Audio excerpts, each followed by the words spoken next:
Minä olen lomaillut täällä jo 2 kuukautta. Mutta ja on ollut rauha ja hiljaista. Mutta viikko sitten se minun rauha meni, kun tämä naisporukka tuli tänne hillumaan. Ai että ihanaa. Vielä 1 päivä tätä onnea. Ajatelkaa, mun toiset siellä takertaa töissä ja väliä ja valinevat. Tytöt, tämä kyllä otetaan sitten uusiksi. Ja muistellaan sitten töissä vaikka sitä eilisten diskoilta. Mikä meno, mitkä tanssittaja. Eivät ole ainakaan mitään jööjukkia. Ja ajatelkaa näitä ruokia täällä. Mä oon tainnut muuten lihoa, kattokaapa nyt. Mutta toista se on kuin ne pöperöt siellä Suomessa. Ja sitten tytöt, muistakaa. Ei lähkätellä kotona. Kuka näitä herrasmiehiä voisi vastustaa? Tanssivatkin niin ihanasti.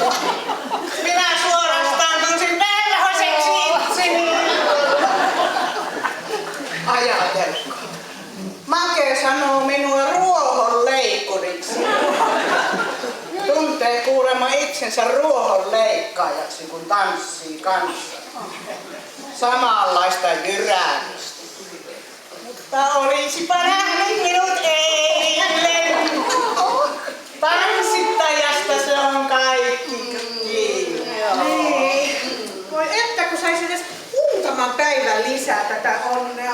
Ajatelkaa merta, aurinkoa, ihanaa ruokaa ja vaikka miten.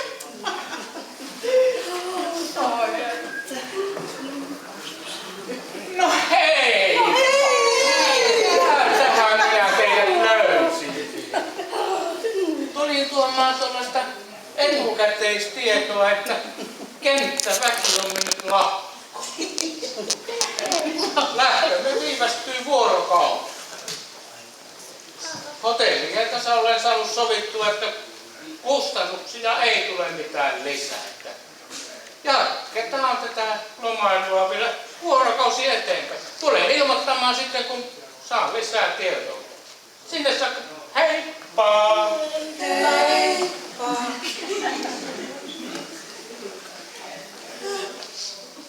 Kuulitteko tytöt? Päästäkää vielä lähtemään täältä. Pitääkö meidän kärventyä täällä vielä 2 päivää? Mitäs nyt tehdään? Mut on nekin rahat ihan loppu. Hyvä, jos saa yhden ateria enää irti. Ja minä olin niin aatoksissani rantasaunani lauteilla. En osaa ajatellakaan muuta kuin rantasauna ja vasta. Ja rasvaa tirisevää saunalenkki. Pitääkö meidän vielä ylimääräinen vuorokausi syödä täällä näitä äyriäisiä? Tytöt, hei, lähdetään tänään vielä tanssimaan. Eikö sinullakin, Anne, ollut niin hauskaa sen Josesi kanssa eilen? Vai mikä hänen nimensä nyt olikaan? No just siitä mä halusin päästä eroon. Lipeellä lähti. Toista se on se Jurrikan kanssa siellä kotona. Ei se paljon puhu, kun ei kukaan. Arvatkaapas mitä minä teen, kun päästään täältä pois. No. Ette arvaa kumminkaan, joten sanon. Menen Maken kanssa ensimmäisiin tanssiaisiin. Turvallisempaa jyrää saa hakemalla. Eihän Make osaa tanssia. Ja siksi se nokkii minua. Mutta on se niin tasainen kaveri. No, oli miten oli, mutta rannalle ei ainakaan enää tulla. Minäkin olen polttanut itteni ihan piloille. Hei, eikä lähdetä soittamaan kotiin, että tietävät viivästymisestä. Ja tytöt, palkkapäivänä laitetaan edelleen pikkuroposemme yhteisen matkan kanssa ja haaveillaan yhteisestä lomasta ja ollaan salaverisiä. Just niin. Kunhan mä päästään täältä pois.